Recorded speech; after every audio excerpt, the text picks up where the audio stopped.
दोस्तों, एक व्यक्ति शादी करने के बाद में जब अपनी पत्नी को अपने घर अपनी नई ज़िंदगी में लेके आता है, तो वो जो पति होता है वो किसी गैर मर्द का साया तक अपनी पत्नी पे नहीं पड़ने देता और वो हमेशा यही कोशिश करता है कि अपनी पत्नी की हमेशा रक्षा कर सके। लेकिन दोस्तों, आज की जो घटना मैं आप लोग को सुनाऊंगा, ये घटना अपने आप में एक ऐसी घटना है कि जिसको सुनने के बाद में आप लोग यकीन नहीं करेंगे। कई बार कुछ ऐसी घटनाएं होती हैं कि जिन घटनाओं को जब हम पढ़ते हैं, हम घटनाओं की स्टडी करते हैं, तो उसके बाद में एक तरीके से अगर सुना है तो कानों पर यकीन नहीं होता है, अगर हमने आंखों से पढ़ा है तो एक तरीके से आंखों पर यकीन नहीं होता है कि यार ऐसा कैसे हो सकता है। दोस्तों, आज की घटना के अंदर एक पति जिसकी शादी हो गई थी और शादी के बाद में कुछ साल वो अपनी पत्नी के साथ भी रहता है, उसके इस बीच में बच्चे भी होते हैं। लेकिन एक दिन वो अपनी पत्नी से कहता है कि उसे बटिया पर, यानी कि जो ज़मीन एक तरीके से पैसे देकर उधार के तौर पे बोलते हैं, या फिर कि हमारी साइड में अगर बात करें तो एक तरीके से बटाई या फिर रैन बोलते हैं, यानी कि किसी को पैसा देते हैं, उसके एवज में उसकी ज़मीन रखते हैं, उसका कुछ रेट भी चलता है, इस तरीके से बोला जाता है। तो ये अपनी पत्नी से कहता है कि बटिया पर ज़मीन देखने चलते हैं और अगर ज़मीन पसंद आ गई तो वहीं पर रह के किसानी करेंगे। लेकिन दोस्तों, ये बेचारा अपनी पत्नी को लेके तो जाता है, लेकिन उसके बाद जब घर वापस आता है तो अकेला होता है। इसके माता पिता जब पूछते हैं बीबी कहाँ है, तो उसके बाद में ये जो जवाब देता है और उसके बाद में दोस्तों जब पूरी घटना का खुलासा होता है, तो यकीनन दोस्तों आप लोग भी अपने कानों पर हाथ रखेंगे और आप लोग भी ये सोचने को मजबूर हो जाएंगे कि ये जो पति था, आखिर ये किस तरीके का पति था।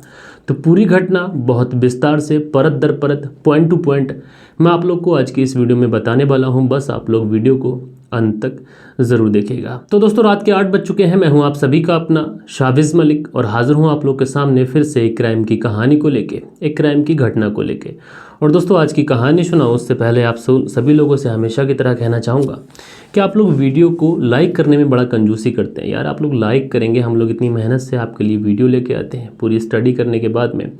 अगर आप लोग लाइक करेंगे तो हमारा वीडियो भी अच्छे से रैंक करेगा और जिससे हम लोग बहुत सिंपल और सीधे शब्दों में आप लोगों तक क्राइम की कहानी ला सकें, जिससे समाज में हो रही जो घटनाएं हैं उनसे इंसान को एक तरीके से बचाव करने के भी तरीके पता चलें। और दूसरी चीज़ ये कि क्राइम करने वाला व्यक्ति भले ही कितनी सावधानी से क्राइम कर दे, लेकिन पुलिस उस क्राइम करने वाले व्यक्ति को गिरफ्तार ज़रूर करती है। इसलिए हर इंसान को इन सारी कहानियों से एक सीख लेनी चाहिए कि इंसान जल्दबाजी में कुछ ऐसा फैसला लेता है कि जिसके चलते वो क्राइम कर देता है, लेकिन उसकी ज़िंदगी में उस क्राइम करने की वजह से जो चीज़ें, जो मुश्किलात आती हैं, उसके बाद में जो जेल में अपनी ज़िंदगी गुजारता है और उससे उसका परिवार भी पूरी तरीके से बर्बाद हो जाता है। यकीनन वो सारी चीज़ें भी इंसान को ज़रूर से ज़रूर देखना चाहिए। क्राइम करने वाला क्राइम तो कर देता है, लेकिन उसके अंजाम की परवाह नहीं करता। इसीलिए दोस्तों कहा गया है, बड़े बूढ़ों की एक मिसाल है कि इंसान को गुस्से में आपा नहीं खोना चाहिए और हमेशा जो घर परिवार के लिए सही हो, जो देश के लिए सही हो, वो सारी चीज़ें अपनी ज़िंदगी में उतारना चाहिए। तो दोस्तों, आज की कहानी अगर मैं आप लोगों को सुनाऊं तो आज की कहानी है मध्य प्रदेश से। और दोस्तों, मध्य प्रदेश की राजधानी जिसको हम लोग भोपाल बोलते हैं, और इसी भोपाल के अंतर्गत एक थाना पड़ता है, नज़ीराबाद थाना। और दोस्तों, इसी नज़ीराबाद थाना क्षेत्र के अंदर एक गाँव आता है, धूपखेड़ी गाँव। और मैं बात कर रहा हूँ 24 दिसंबर साल 2023 की। दोस्तों, इसी 24 दिसंबर साल 2023 को एक व्यक्ति जिसका नाम हेमराज अहरीबार, ये अपनी पत्नी से कहता है कि पास का ही जो गांव है, जिस गांव का नाम है राजगढ़, उस राजगढ़ गांव में हम लोग बटिया पर ज़मीन देखने चलते हैं। वहाँ पर बटिया पर ज़मीन मिल रही है। अगर वो ज़मीन हमें पसंद आ गई, मेरे एक दोस्त ने वो ज़मीन बताई है, अगर वो ज़मीन हमें पसंद आ गई तो उस ज़मीन को हम लोग बटिया पे ले लेंगे और उसके बाद में हम लोग वहीं पर खेती किसानी करेंगे। अब ये जो पत्नी थी, मात्र 23 साल इसकी उम्र है और इनके बच्चे भी हैं। अब ये पत्नी अपने पति का कहा मानती है, कहती है ठीक है, ज़मीन देख लेते हैं, अगर ज़मीन पसंद आ जाती है तो उसके बाद में हम लोग वहीं पर खेती किसानी कर लेंगे। अब दोस्तों, ये जो पति था, जिस पति का नाम मैंने आप लोग को बताया हेमराज, ये अपनी पत्नी को लेकर वहाँ से बस स्टैंड की तरफ चलता है। रास्ते में ये जा ही रहा होता है, उसी समय बीच रास्ते में इसका दोस्त जिसका नाम रमेश, ये मिल जाता है। रमेश जो कि राजगढ़ का ही रहने वाला है, जहाँ पर ये लोग जा रहे थे पति पत्नी। अब रमेश जब अपनी बाइक से आता है तो वो कहता है कि कहाँ जा रहे हो। तो ये जो हेमराज है ये कहता है दरअसल हम लोग राजगढ़ में ही जा रहे हैं और तुमने जो ज़मीन बताई थी बटिया पे, उसको ही देखने जा रहे हैं। तो वो जो रमेश मोटरसाइकिल से आया था, वो अपने ही दोस्त हेमराज से कहता है कि कहाँ जा रहे हो। तो हेमराज कहता है कि दरअसल हम लोग राजगढ़ में ही जा रहे हैं, तुमने जो बटिया पर ज़मीन बताई थी मिल रही है, उस ज़मीन को देख लेंगे, अगर पसंद आ गई तो वहीं पर कुछ खेती किसानी कर लेंगे।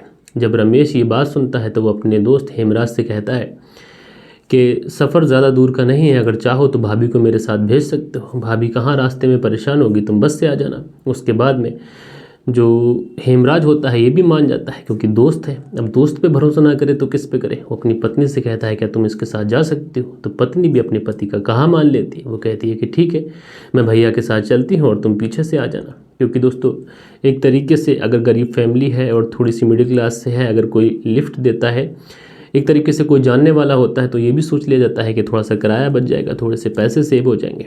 इसलिए ये जो महिला थी ये उस रमेश के साथ उसकी बाइक पर बैठ जाती है और उसके बाद में ये दोनों वहाँ से चले जाते हैं। इधर जो हेमराज था, हेमराज बेचारा बस के आसपास जाता है, इसे बस तो मिलती नहीं है। उसके बाद ये वापस से घर लौट आता है। अब जब घर लौट के आता है तो जो इसके माता पिता होते हैं वो इससे कहते हैं कि तुम्हारी पत्नी कहाँ है, वो तो तुम्हारे साथ गई थी, तुम अकेले कैसे आ गया। तो ये अपने माता पिता से कहता है कि दरअसल जो मेरी पत्नी है उसको आयुष्मान कार्ड बनवाना है और वो आयुष्मान कार्ड बनवा के वापस आ जाएगी, इसलिए मैं आ गया। इस तरीके से ये झूठ बोल देता है अपने माता पिता के साथ में। उसके बाद में वो जो दिन था वो दिन तो गुजर जाता है। अब शाम हो जाती है। अब जब शाम हो जाती है, इधर जो पत्नी घर नहीं आई थी, सास ससुर परेशान होते हैं। वो अपने बेटे से कहते हैं, तो अपने बेटे से कहता है कि हो सकता है वो अपने घर चली गई है, ऐसी वैसी बातें बताता है। वो रात भी गुजर जाती है, फिर दूसरा दिन गुजरता है दोस्तों। उसके बाद में दूसरे दिन की रात भी गुजर जाती है। इधर जो सास ससुर थे ये तो काफ़ी ज़्यादा परेशान थे, बहू घर में नहीं आई थी। अपने बेटे से भी बार बार कहते हैं कि उसको ढूंढो, उसका पता लगाओ। अब जो हेमराज था ये भी अपनी पत्नी को ढूंढने लग जाता है, हर जगह ढूंढता है। बस स्टैंड पे जाता है और जितनी भी दुकानें थी उन सारी दुकानों पे जाता है। फिर इसके जो माता पिता होते हैं वो कहते हैं कि तुम अपनी पत्नी की गुमशुदगी की रिपोर्ट लिखो। इधर जो लड़की का घर होता है उस लड़की के घर पे भी कॉल किया जाता है कि तुम्हारी बेटी यहाँ पे आई है, वहाँ पे रास्ते में रुक गई थी, तो मैंने सोचा शायद यहाँ आ गई हो। अब उधर जो माता पिता पूछते हैं कि कितने दिन की बात हो गई, तो ये बताते हैं लगभग 2 दिन का समय गुजर चुका है। अब उधर माता पिता भी परेशान, इधर सास ससुर परेशान, पति भी परेशान है। पति थाने में जाता है और थाने में जाने के बाद में पुलिस से कहता है कि साहब मेरी पत्नी गुम हो गई है। अब पुलिस वाले जब ये बात सुनते हैं, पुलिस वाले तुरंत एकदम से एक्शन में आते हैं, पूछते हैं कहाँ कैसे, सारी डिटेल पूछते हैं। उसके बाद में जो हेमराज होता है ये पुलिस वालों को सारी बात बताता है और सारी बात बताने के बाद में आखिरकार पुलिस वाले उस महिला की गुमशुदगी की रिपोर्ट दर्ज कर लेते हैं और दर्ज करने के बाद में उस महिला की छानबीन शुरू करते हैं। इधर जो लड़की के घर वाले थे वो भी पुलिस थाने आ जाते हैं और पुलिस थाने आने के बाद में वो भी तहरीर देते हैं अपनी बेटी की गुमशुदगी की। अब दोस्तों पुलिस वालों को वो जो हेमराज है ये बताता है कि मैंने अपनी पत्नी को यहाँ छोड़ा था, उसके बाद से अभी तक उसका कुछ पता नहीं है, लेकिन ये अपने दोस्त का नाम नहीं बता रहा है। अब दोस्तों यहाँ पर बड़ी हैरानी की बात ये है कि आखिर ये अपने दोस्त का नाम क्यों नहीं बता रहा था। इसने दोस्त के साथ अपनी पत्नी को भेजा था, ये बड़ी अजीब सी बात थी। अब दोस्तों पुलिस वाले उस महिला को हर तरफ से ढूंढ चुके थे, हर तरफ से पुलिस के हाथ खाली थे। हेमराज से भी पूछताछ की जाती है, यहाँ से भी कोई सही जवाब नहीं मिलता है।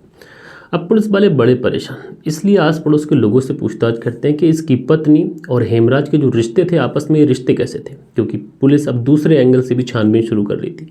पुलिस को शुरुआत में ऐसा भी लगता है कि कहीं ऐसा तो नहीं कि जो पत्नी है उसका किसी के साथ में कोई संबंध हो और उसके साथ में वो चली गई हो और हेमराज को छोड़ गई हो। अब दोस्तों जब पड़ोसियों से या फिर आस पड़ोस के लोगों से पूछताछ की जाती है तो पुलिस को पता चलता है कि दरअसल जो हेमराज है और उसकी जो पत्नी है जिसकी उम्र मात्र 23 साल है, इन दोनों के बीच के जो रिश्ते हैं, इन रिश्तों के अंदर बहुत ज़्यादा खटास है। आए दिन इन दोनों के बीच में झगड़े होते रहते हैं और इनकी शादी के बाद से ही ये झगड़े हो रहे हैं। हालांकि इनके बच्चे भी हैं, लेकिन उसके बावजूद भी इनके जो झगड़े हैं ये लगातार होते रहते हैं। तो पुलिस को इस पूरी पूछताछ में जो चीज़ें पता चलती हैं, पुलिस उसके एवज़ में पुलिस को कहीं ना कहीं अब हेमराज के ऊपर शक होता है। इसलिए पुलिस अब हेमराज से सख्ती से पूछताछ करती है, लेकिन हेमराज बहुत पक्का था, ये पुलिस को किसी भी तरीके की कोई बात बताता नहीं है। उसके बाद में पुलिस जो थी वो उस महिला का मोबाइल नंबर मांगती है, तो हेमराज बताता है कि दरअसल उसकी जो पत्नी है वो कोई भी मोबाइल फ़ोन रखती नहीं थी। अब पुलिस के लिए ये काम बड़ा ज़्यादा मुश्किल था कि कैसे आखिरकार एक महिला जो गुम हो गई, उसके पास मोबाइल फ़ोन भी नहीं है, आखिर कैसे इस महिला की तलाश की जाए। उसके बाद में पुलिस एक फ़ैसला लेती है। पुलिस फ़ैसला लेती है क्यों ना जो हेमराज है इसी हेमराज की कॉल डिटेल निकाली जाए। उसके बाद में हेमराज का नंबर लेने के बाद में और पुलिस जब हेमराज की कॉल डिटेल निकालती है तो पुलिस के सामने एक अजीब सी पहेली सामने आ जाती है। दरअसल जो हेमराज था, जिस दिन इसकी पत्नी गायब हुई थी और आज के दिन तक ये एक नंबर पर लगातार बात कर रहा है।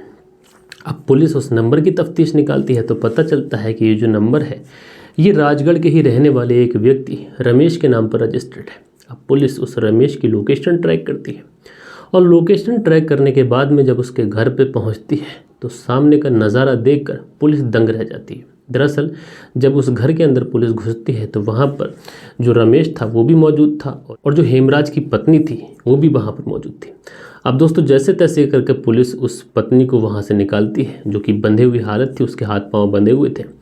अब वहाँ से निकालने के बाद में जो रमेश था इसको भी गिरफ्तार करती है, साथ के साथ जो हेमराज था इसको भी गिरफ्तार करती है, क्योंकि पुलिस को ये साफ पता चल चुका था कि रमेश से लगातार हेमराज की बात हो रही थी। यानी इस चीज़ में पूरे एंगल में ये दोनों बराबर के दोषी हैं। उसके बाद में उस महिला को वहाँ पर लेके जाया जाता है, उसके बाद में हेमराज को भी लेके जाया जाता है, जो दोस्त रमेश था उसको भी पुलिस थाने लेके जाया जाता है। और पुलिस जब पूछताछ करती है तो ये महिला बताती है कि दरअसल मैं और मेरे पति शादी के बाद से हम लोगों के बीच में लगातार झगड़े होते थे, लेकिन इसका ये बिल्कुल मतलब नहीं था कि मैं अपने पति से बेवफाई करती या फिर किसी और से संबंधों में आ जाती। मैं अपने पति का कहा मानती थी, उनके साथ में ही ज़िंदगी बताने का फैसला किया था। लड़ाई झगड़े ये अलग की चीज़ है।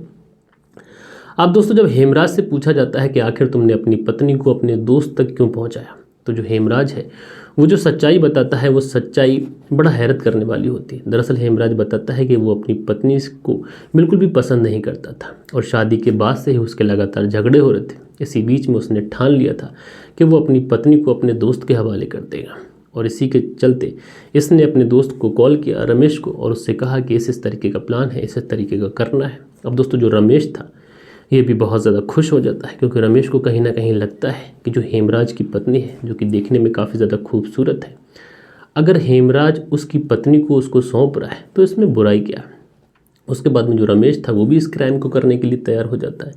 उसके बाद में प्लान के मुताबिक एक डेट मुकर्रर करते हैं और उसके बाद में ये अपनी पत्नी को बस स्टैंड पर लेके जाता है और वहीं पर जो रमेश था वो आ जाता है और प्लान के मुताबिक जो पत्नी थी उसको रमेश के साथ बाइक पर भेज दिया जाता है और उसी दिन जो हेमराज था ये घर वापस लौट आता है और घर वापस लौट के आने के बाद में ये अपने घर परिवार वालों से झूठ बोलता है, साथ के साथ अपने ससुराल वालों से भी झूठ बोलता है। अब दोस्तों जब ये पूरी चीज़ों का खुलासा होता है तो उसके बाद में पुलिस को एक बड़ी अजीब सी चीज़ भी दिखाई पड़ती है। दरअसल जो पत्नी थी जिसकी उम्र मात्र 23 साल थी, उसके बच्चे भी थे, वो पत्नी बताती है कि जो दोस्त रमेश है उसने मेरे हाथ पांव बांध रखे थे और खाने को ही बस वो मुझे देता था और इस बीच में कई बार उसने मेरे साथ डरा कर धमका कर मेरे साथ रेप भी किया है।